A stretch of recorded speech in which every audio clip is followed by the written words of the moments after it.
Buenas chicos y chicas, bienvenidos a un nuevo podcast. Hoy os hablaré sobre el ocaso de los gigantes, un análisis exhaustivo de la descomposición de la Unión Soviética y la transformación de la Europa del Este.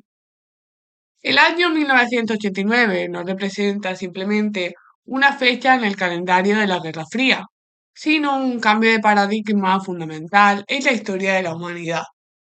Para la Europa del este periodo supuso una transición traumática y multidimensional que redefinió la estructura política, económica y social de la región, marcando el final de un sistema que durante décadas se presentó como una alternativa sólida y estable al capitalismo occidental. La importancia de la historia en este contexto es capital. Los acontecimientos que se desarrollaron entre finales de la década de los 70 y principios de los 90 no solo desmantelaron el bloque soviético, sino que alteraron la mentalidad global, obligando a una revisión de la idea de progreso y de la estabilidad de la superpotencia. En la actualidad, el fenómeno de la sobreinformación a menudo deriva en una desinformación que desdibuja la fuerza real de estos eventos, los cuales marcaron de manera indeleble el devenir de la modernidad y la arquitectura geopolítica actual. La caída del sistema socialista en Europa del Este no fue un evento súbito y caprichoso, sino el resultado de un estancamiento prolongado y una degradación sistémica de sus cimientos materiales. El modelo de industrialización forzosa que había permitido un crecimiento extensivo de las décadas de posguerra alcanzó sus límites técnicos y operativos a finales de los años 70. Este sistema, basado en la producción pesada y el desprecio por la eficiencia de costes, se volvió incapaz de adaptarse a las nuevas realidades de una economía global que comenzaba a digitalizarse. Uno de los pilares más debilitados del sistema fue la agricultura colectivizada.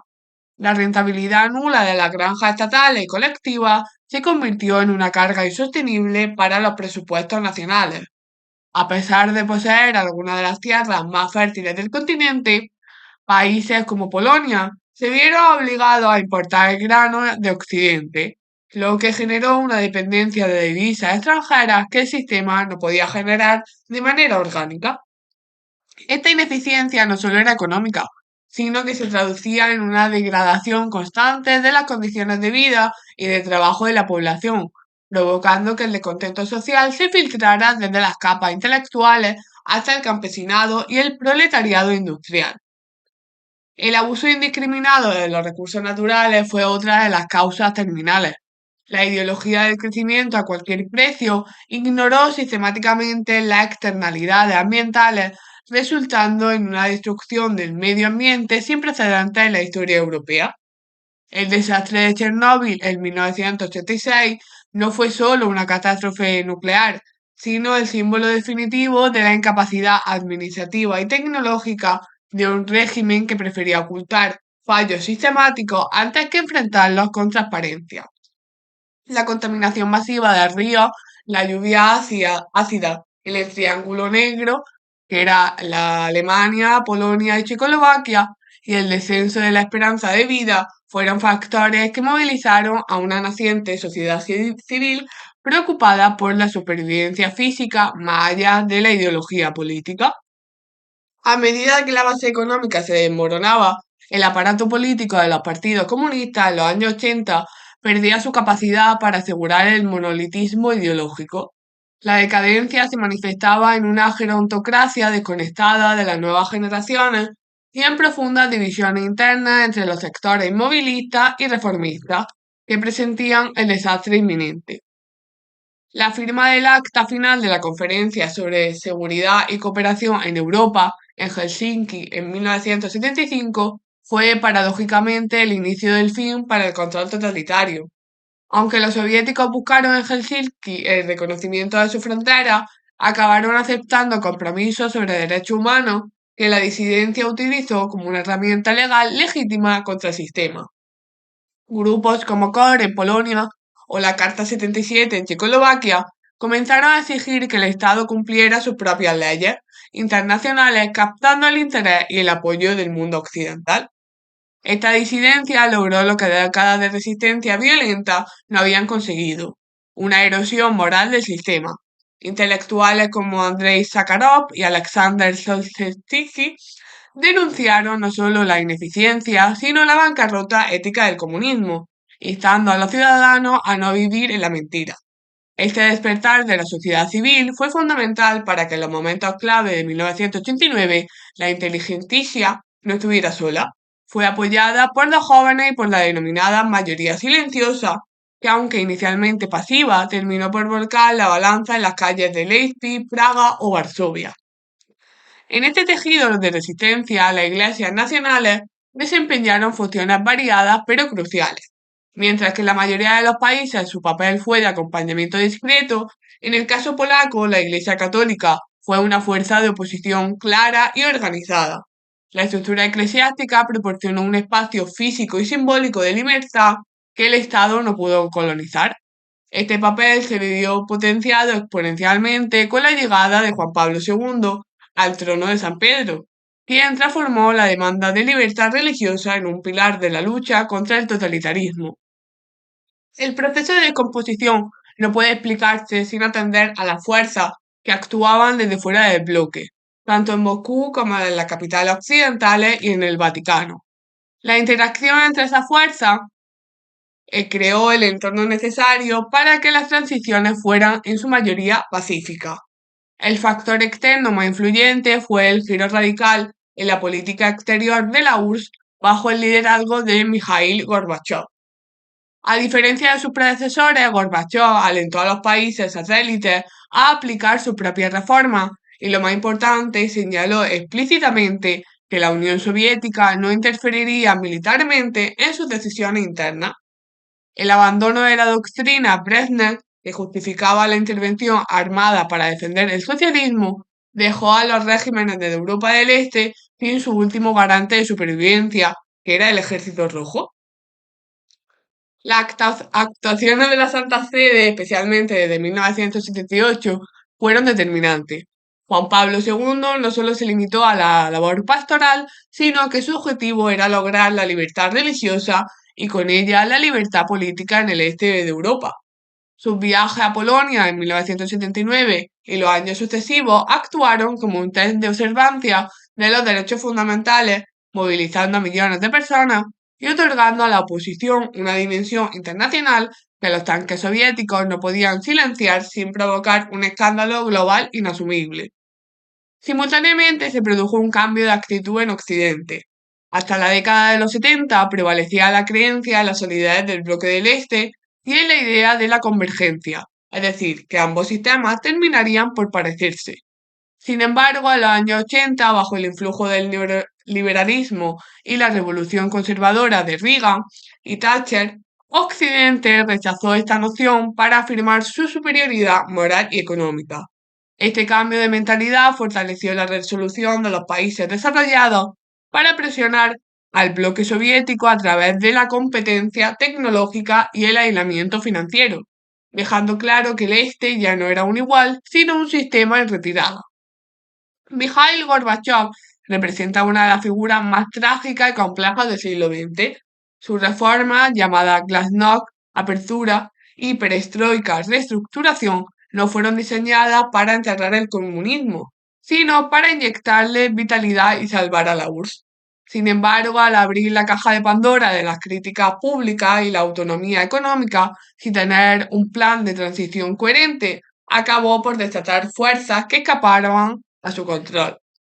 Según el historiador Vladislav Zubok, la idea de la renovación soviética no comenzó con Gorbachev, sino con su mentor Yuri Andropov.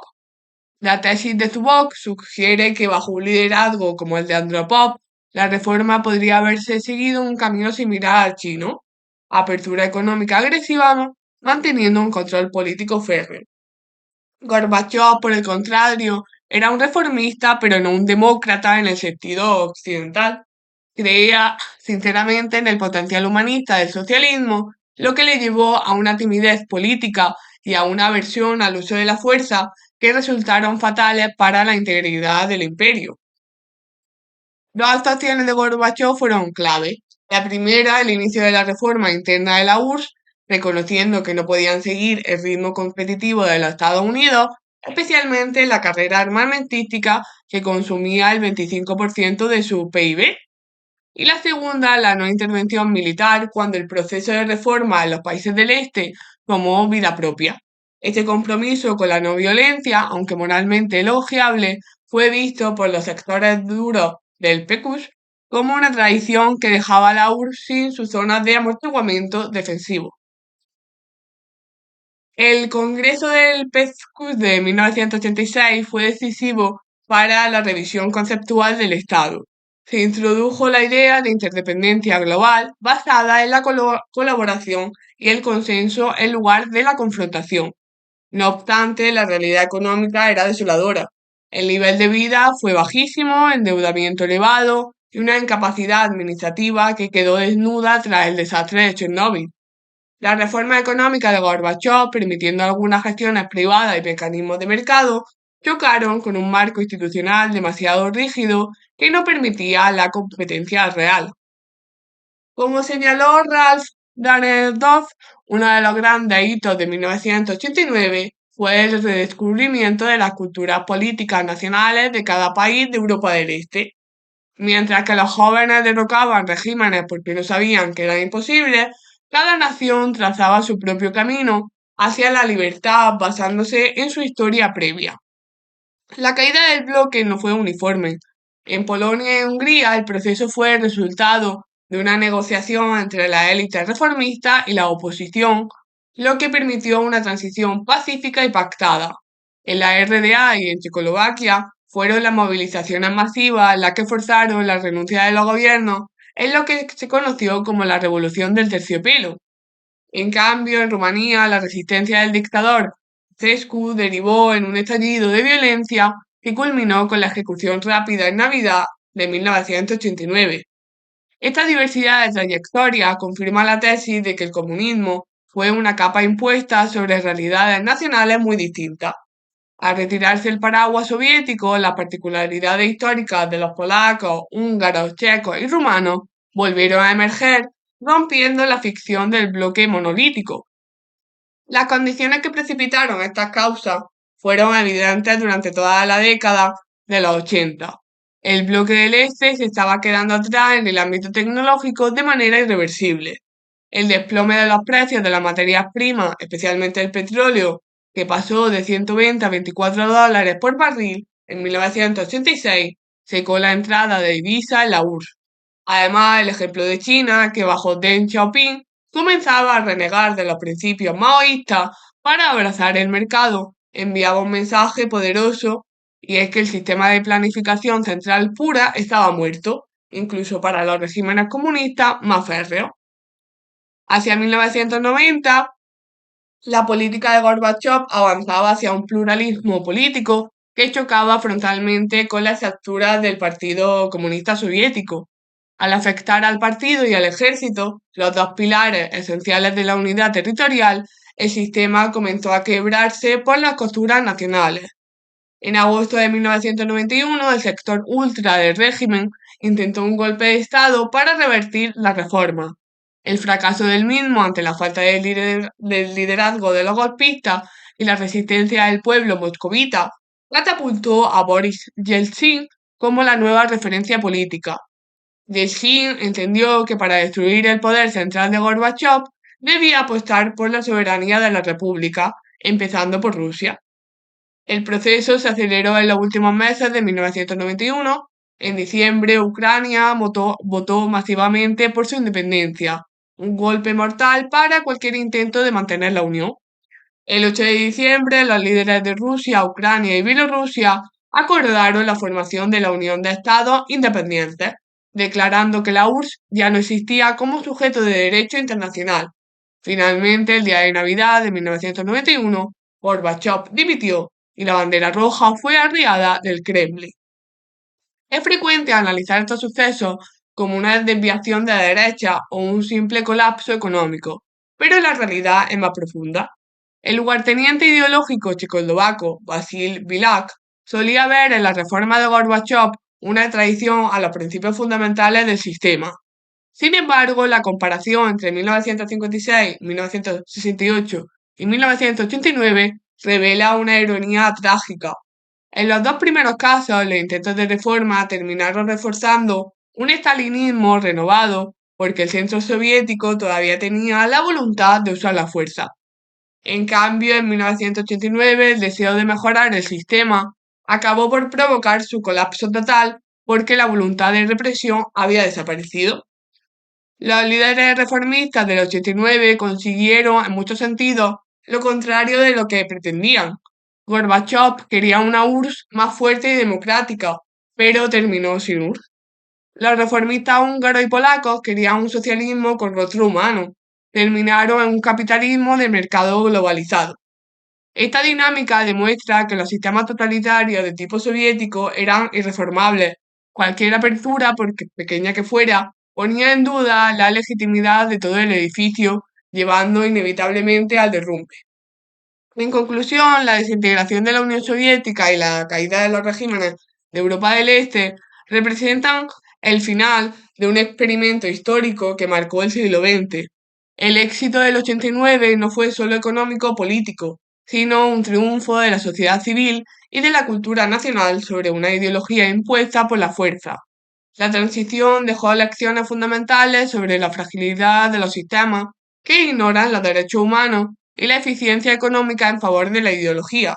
Sin embargo, la posterior descongelación de los nacionalismos y las dificultades de la economía de mercado en la región nos recuerdan que el final del comunismo no fue el fin de la historia, sino el inicio de un nuevo y complejo capítulo que todavía estamos tratando de comprender.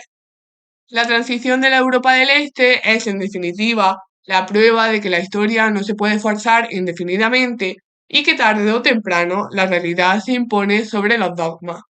Y hasta aquí llega el podcast de hoy. Espero que os haya gustado. Dale like, suscribiros y nos vemos en el siguiente. Chao.